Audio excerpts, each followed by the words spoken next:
35절로 39절 말씀입니다.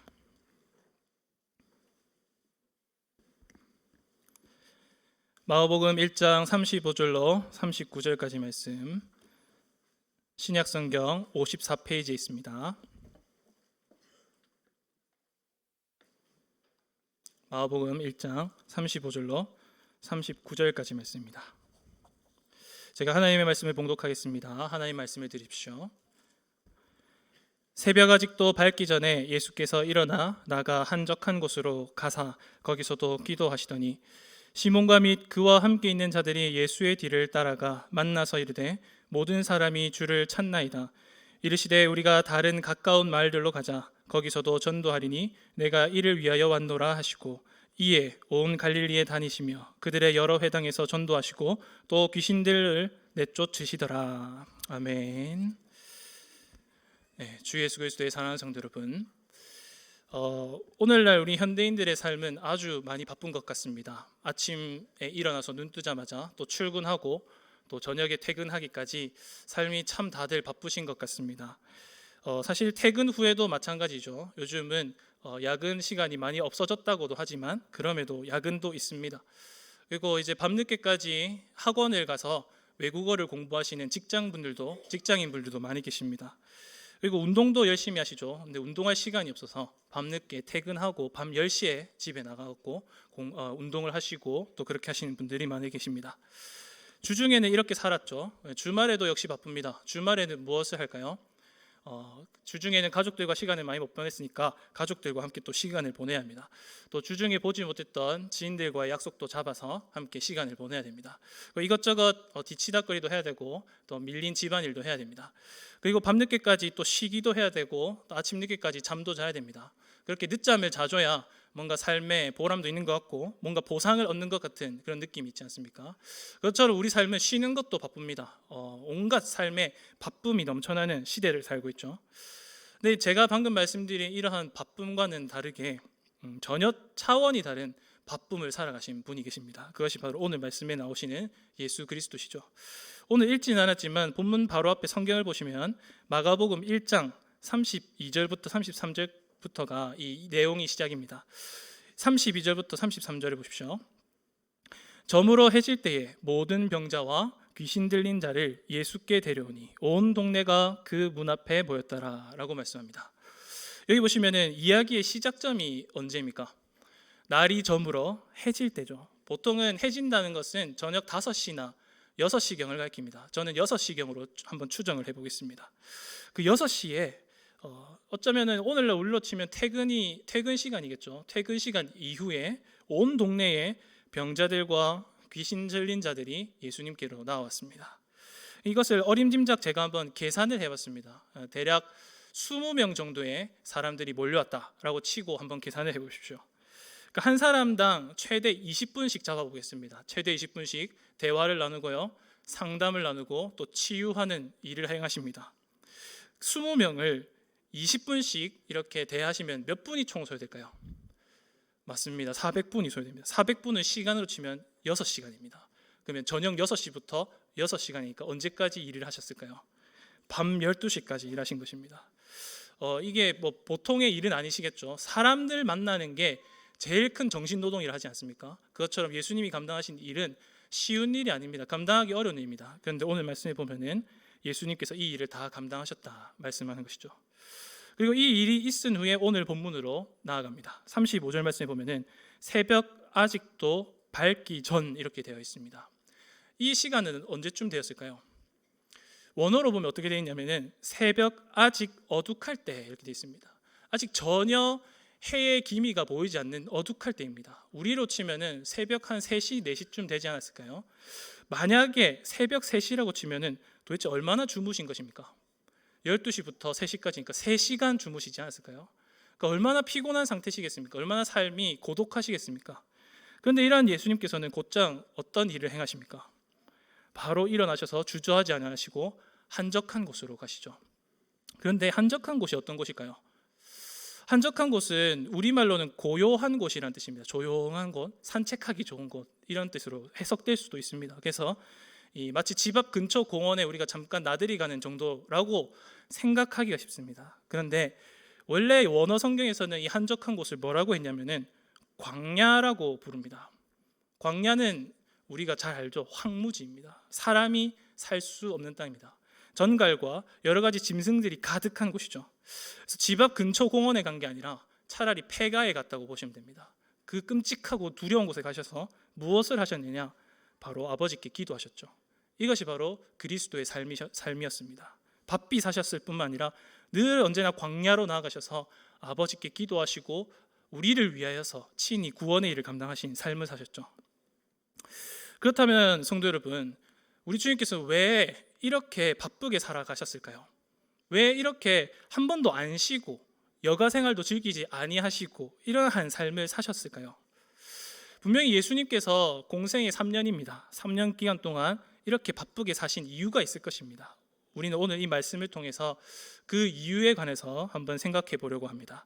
오늘 설교 제목에서 나온 것처럼 예수님께서 이 땅에 오신 목적이 이 말씀 속에 잘 담겨 있습니다. 그래서 이 목적이 무엇인지를 유의하여 보시고 또 우리 주님께서 이러한 목적으로 오늘 이 시간에 성도님들을 어떻게 부르시고 또 우리 어떻게 만나고자 하시는지 생각하시는 우리 성도님들 될 수 있었으면 좋겠습니다. 먼저 생각해 볼 것은 예수님이 왜 바쁘셨을까? 바쁘신 이유를 한번 생각해 보겠습니다.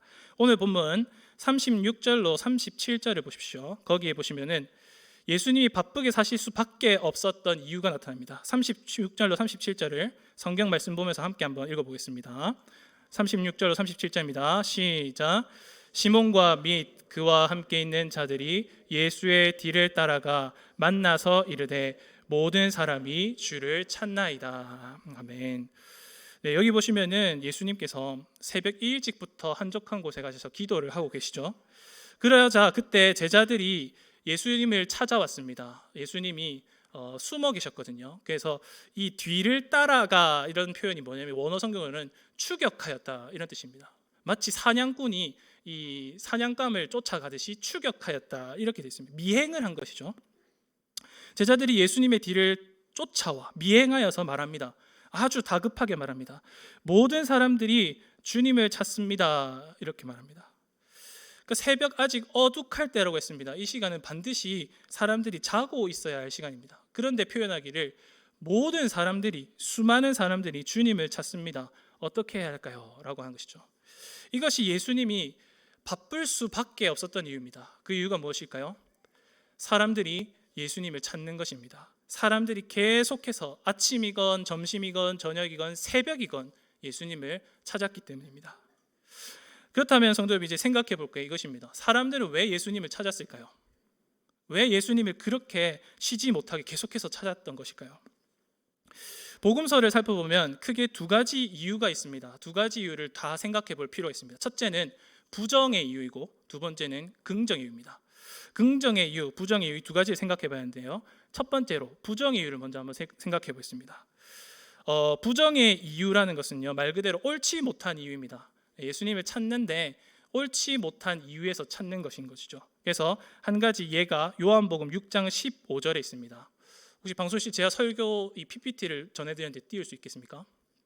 네, 없으면 제가 일단 먼저 읽어드리겠습니다. 요한복음 6장 15절입니다. 그러므로 예수께서 그들이 와서 자기를 억지로 붙들어 임금으로 삼으려는 줄 아시고 다시 혼자 산으로 떠나가시니라. 나중에 한번 찾아보십시오. 요한복음 6장은 어떤 말씀이냐면은 오병이어 사건이 일어나는 말씀입니다. 그러니까 보리빵 5개와 물고기 2마리로 5,000명을 먹이신 사건이죠. 우리가 다 아는 말씀입니다. 근데 우리가 이 사건은 아는데 그 이후 사건은 사실 잘 모르죠. 그 이후에 어떤 일이 벌어졌을까요? 방금 제가 말씀드린 것과 똑같습니다. 뭐라고 표현하냐면 어떻게 반응했냐면은 그들이 와서 예수를 억지로 붙들어 임금으로 삼으려 하니라고 했습니다. 이게 오병이어 사건 이후에 벌어진 사람들의 반응이었습니다. 사실은 우리도 그렇게 할 것 같습니다. 예수님이 정말 기적을 일으키시고 표적을 일으키시면은 우리도 그렇게 반응할 것 같지 않습니까? 예수님의 의사와는 상관없이 그분을 띄워주려고 하는 것이죠. 그분을 높여주려고 하는 것입니다. 그런데 그 속 안에는 어떤 동기가 있을 것 같습니까? 사람들이 예수님을 왕으로 삼으려고 하는 그 동기가 어떤 것일까요? 왕으로 세워서 뭔가를 얻어내려고 하는 것이지 않겠습니까? 당신은 우리의 왕이십니다. 그러니까 우리를 조금 잘 되게 해주십시오. 어떻게든 우리 삶을 형통케 해주십시오. 우리 삶을 흥하게 해주십시오. 라고 하는 마음이 있다는 것입니다. 그래서 이런 식으로 예수님을 마치 램프의 요정처럼 찾는 분들이 계십니다. 이게 바로 대부분의 사람들이 예수님을 찾는 이유가 되겠죠. 예수님을 찾는다기보다 예수님에게서 떨어질 콩고물을 찾는다, 이렇게 생각할 수 있습니다. 예수님을 원하기보다는 예수님 손에 들린 빵과 물고기를 원하는 것입니다. 이것이 바로 부정의 이유입니다. 예수님을 정작 원하는 것이 아니라 예수님 손에 들린 빵과 물고기를 원하는 것입니다. 이것이 바로 옳지 못한 이유입니다. 그리고 반대로 긍정의 이유가 있습니다. 옳게, 좋게, 마땅하게 예수님을 찾는 이유입니다. 어떤 경우가 있느냐? 마가복음 10장 47절로 48절입니다. 이거는 한번 성경을 한번 찾아보겠습니다. 네, 앞에 이제 화면이 나왔네요. 마가복음 10장 47절로 48절인데요. 이것은 맹인이고 거지였던 바디메오가 이제 예수님이 지나가실 때 외쳤던 말씀입니다. 함께 화면에 보시면서 함께 읽어보도록 하겠습니다. 시작. 다윗의 자손 예수여 나를 불쌍히 여기소서 하거늘 많은 사람이 꾸짖어 잠잠하라 하되 그가 더욱 크게 소리 질러 이르되 다윗의 자손이여 나를 불쌍히 여기소서. 네, 여기 보시면은 바디메오가 예수님을 찾고 있습니다. 거기에는 수많은 사람들이 있었는데요. 그때 바디메오는 유일하게 예수님 향해 이렇게 외쳤습니다. 다윗의 자손이여 나를 불쌍히 여기소서. 왜 찾았을까요?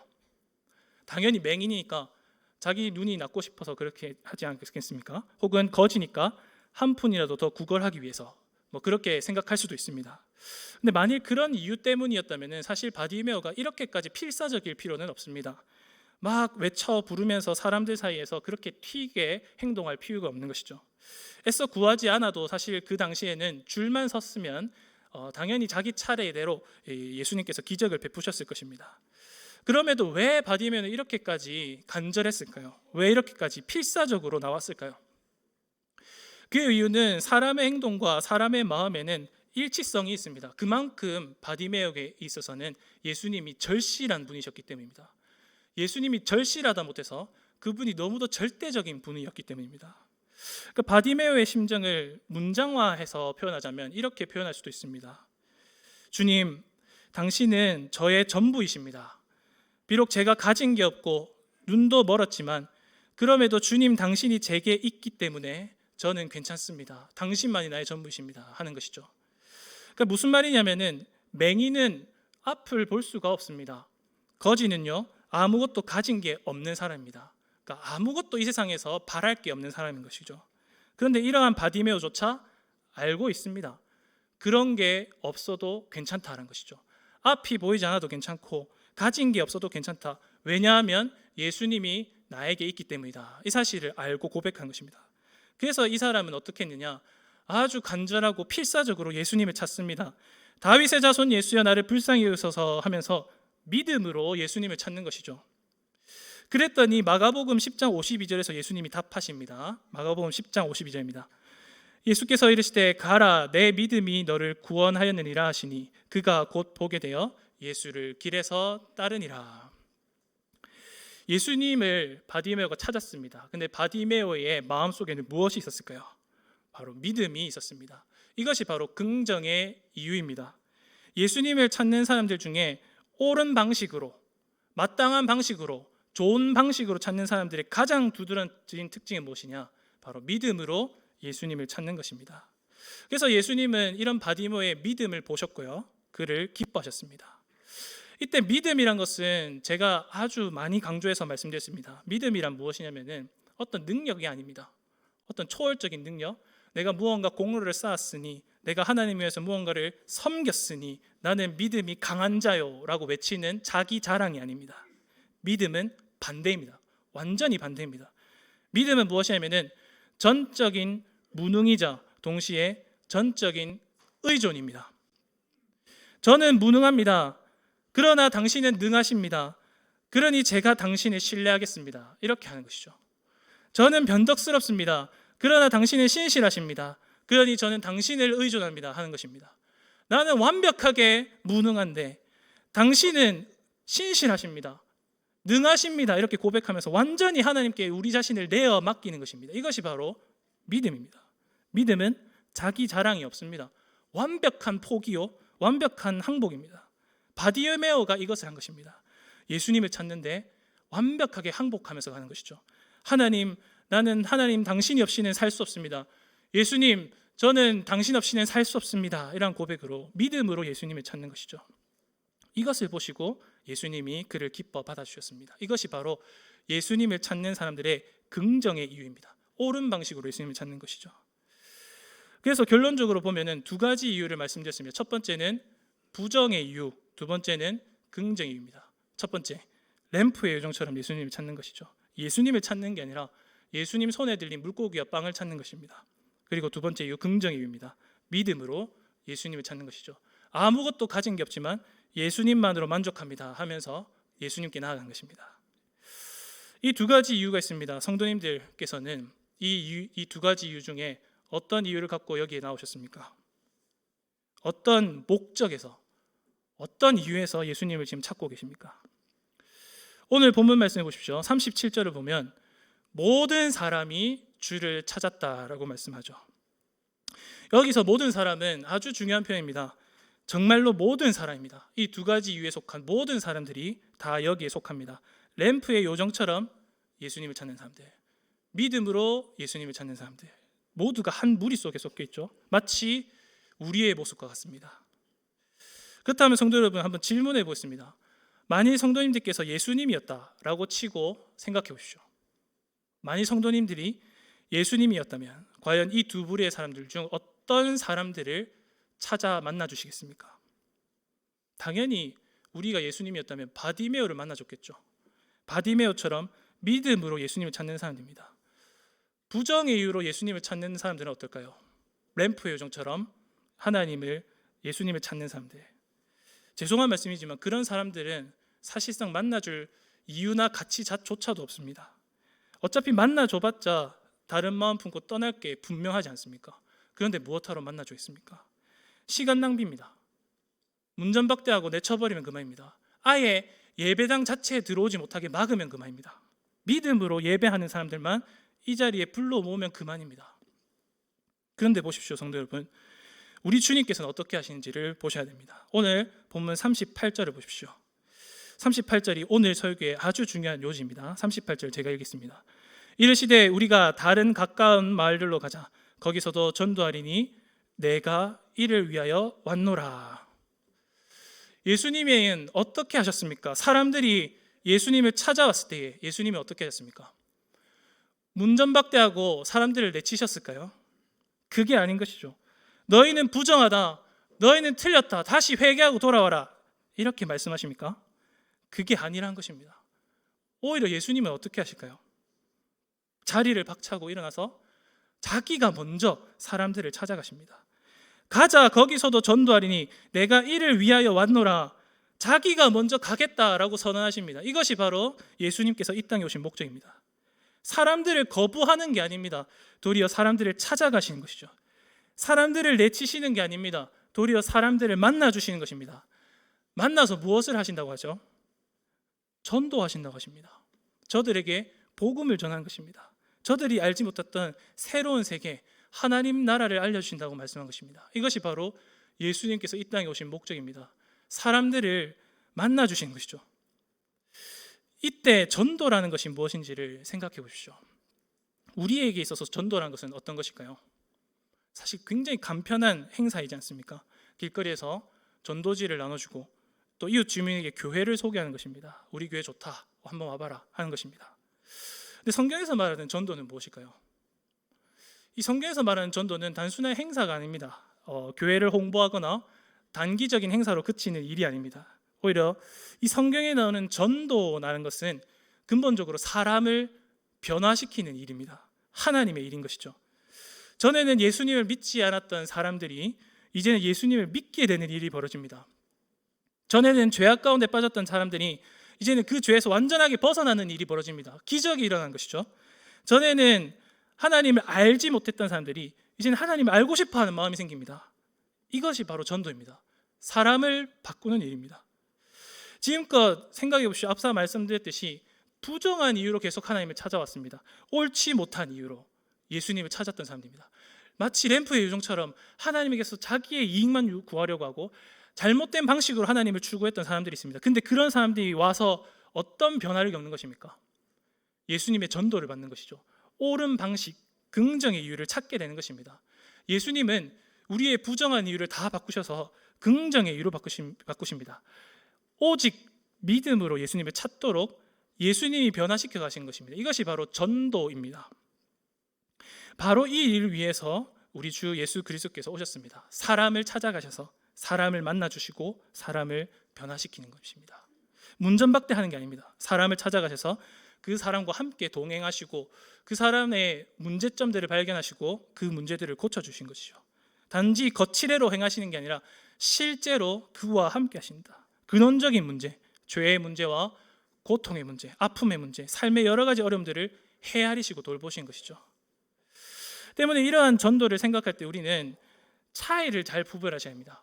우리의 전도와 예수님의 전도는 다르구나라는 것을 아셔야 됩니다. 근본적인 것은 사실은 우리의 전도이기 전에 예수님의 전도이겠죠. 사람을 바꾸시는 것, 사람을 만나셔서 사람을 변화시키는 것은 오직 예수님만이 감당할 수 있습니다. 한 가지 예로 살펴보겠습니다. 아주 전도에 관해서 중요한 말씀입니다. 이사야 61장 1절로 2절 말씀입니다. 이렇게 말씀합니다. 여호와께서 내게 기름을 부으사 가난한 자에게 아름다운 소식을 전하게 하려 하심이라. 나를 보내사 마음이 상한 자를 고치며 포로된 자에게 자유를, 갇힌 자에게 노임을 선포하며 여호와의 은혜의 해와 우리 하나님의 보복의 날을 선포하여 모든 슬픈 자를 위로하되. 이것은 바로 예수님의 전도입니다. 예수님의 전도가 무엇이냐를 가장 잘 설명한 말씀이죠. 이 말씀 보면은 밑줄을 제가 그어놨습니다. 전하라, 전하게 한다. 그 다음에 선포한다 이렇게 말씀했죠. 히브리어 원어와 헬라어 원어를 보면은 전도라는 말은 선포라는 뜻을 갖습니다. 선포하라.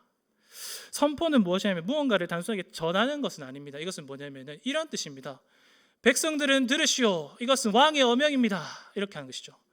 그러니까 단순한 소식을 전하는 것을 넘어서 절대적인 왕의 어명을 전하는 것입니다. 전도가 바로 그런 뜻입니다.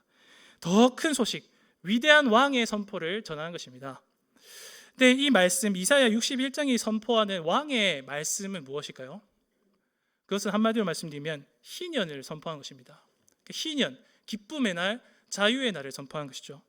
희년이 무엇인가 했을 때에 이렇게 말씀합니다. 가난한 자와 마음이 상한 자와 포로된 자와 갇힌 자에게 구원이 임하는 것이죠. 하나님의 구원이 이런 사람들에게 임하는 날입니다. 단순한 전도 행사로 그치는 게 아니라 실제로 우리 삶 가운데 하나님의 구원이 임하는 것이죠. 그래서 이 말씀에 보면은 이러한 날이 찾아오면은 사람들 가운데 일어나는 변화가 나타납니다. 슬퍼하던 사람들이 위로를 얻습니다. 갇힌 사람들이 노임을 받습니다. 마음이 상한 자가 고침을 받습니다.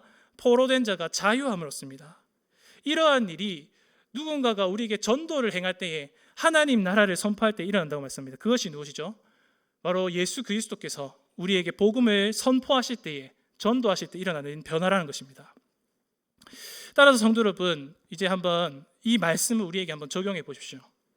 예수님께서 먼저 우리에게 찾아오십니다. 우리가 먼저 다가가기 앞서서 가자 말씀하시고 내가 전도하리라 말씀하시면서 우리에게 다가오시죠. 다가오셔서 새로운 세계에 대해서 말씀하십니다. 하나님 나라가 무엇인가, 교회가 무엇인가, 하나님 믿는 삶이 무엇인가를 우리에게 증거해 주십니다. 그런데 이러한 주님이 우리에게 찾아오실 때 성도님들께서는 이제 어떻게 하시겠습니까? 캄캄한 새벽이었습니다. 오늘 본문 말씀에 보면은 제자들이 이 어두운 새벽에 다가와 말씀하시죠. 모든 사람이 주를 찾나이다. 어떤 부류의 사람도 차별 없이 모든 사람이 주를 찾나이다 라고 말씀합니다. 마찬가지입니다. 우리도 똑같습니다. 여기 계신 모든 성도님들께서도 그렇게 하십시오. 모든 사람이 주를 찾나이다. 이 사람들처럼 지금 이 시간에 우리 성도님들께서 하셔야 할 일은 바로 우리 주님을 찾는 것입니다. 우리 주님은 어떤 분이실까요? 시편 121편 4절입니다. 이스라엘을 지키시는 이는 졸지도 아니하시고 주무시지도 아니하시리로다. 이런 분을 찾아가셔야 됩니다. 졸지도 않으시고 주무시지도 아니하시고 피곤하지 아니하시는 분, 우리는 그분을 어느 순간에나 찾을 수 있습니다. 아침에도 찾을 수 있고 점심에도 찾을 수 있고 저녁에도 찾을 수 있고 새벽에도 찾을 수 있습니다. 그런 우리 주님께로 나아오십시오. 그분이 우리를 맞아주실 것입니다. 그러니 이 시간 말씀을 맺으며 성도님들 잘 기억하십시오. 어떤 이유를 가졌든지 어떤 문제에 봉착했든지 상관없습니다. 담대하게 우리 주님께로 나오십시오. 우리 주님께서 이 땅에 오신 목적이 이것입니다. 가자, 거기서도 전도하리니 내가 이를 위하여 왔노라. 우리 주님께서는요, 우리가 어떤 문제에 빠져 있든지 어떤 이유를 가졌든지 우리를 내치시지 않습니다. 문전박대하지 않으십니다. 오히려 우리를 만나주십니다. 그분의 목적은 우리를 징벌하시는 게 아니라 우리를 고쳐주시는 것입니다. 믿음이 없어서 늘 방황하는 우리에게 진정한 믿음을 주시려고 하십니다. 소망이 없어서 늘 좌절하는 성도님들께 새로운 소망을 주시려고 하는 것이죠. 사랑이 없어서 늘 깨어지는 우리에게 진정한 사랑의 삶을 회복시켜 주신 것입니다. 예수님은 우리 삶을 고쳐주시는 분이십니다. 우리를 징벌하시고 우리를 죽이시는 분이 아니라 우리를 도리어 살리시는 분이십니다. 그러한 분을 믿는 신앙을 회복하시길 바랍니다. 우리를 부활시키시고 우리를 소생시키시며 우리를 다시금 천국의 소망을 갖고 살아가게 하실 우리 주 예수 그리스도를 바라보시며 이 시간 우리 주님께로 나오시는 복된 성도님들 되시기를 바랍니다. 우리 들은 말씀 기억하며 함께 기도하겠습니다.